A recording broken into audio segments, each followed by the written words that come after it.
आज धेरै गाह्रो भएको छ किनकि तिमी मेरो साथमा छैनौ। तिमी अब फर्केर आउला जस्तो लाग्दैन।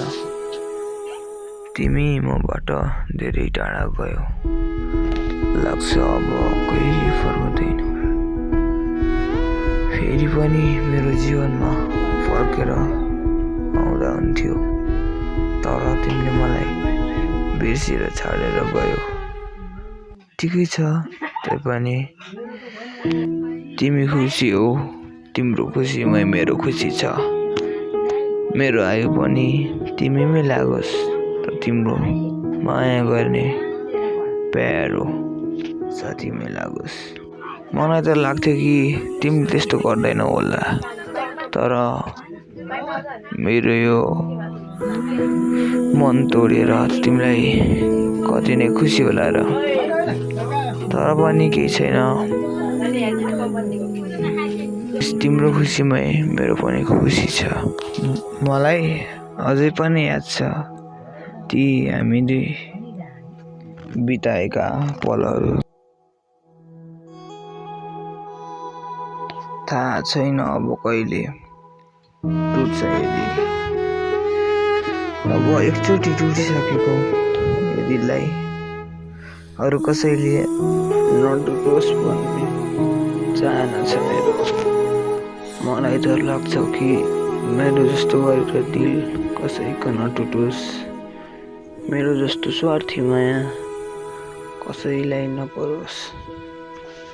यति नै हो मेरो भन्ने चाहनाहरू। मैले सोचेको जस्तो कहिले भएन र जस्तो पनि लागेन कहिले पनि। आफ्नो यो दिल नै टुटेपछि के नै गर्न सक्ला।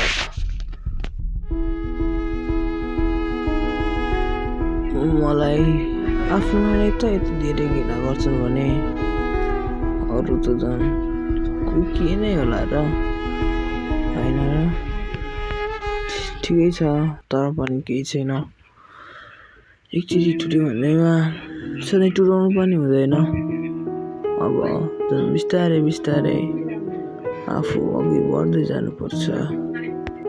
भइहाल्छ नि त्यस्तो दिल टुटाउने मानिसहरू त धेरै नै, तर नहुने कसैको हुँदैन, सबैको हुन्छ।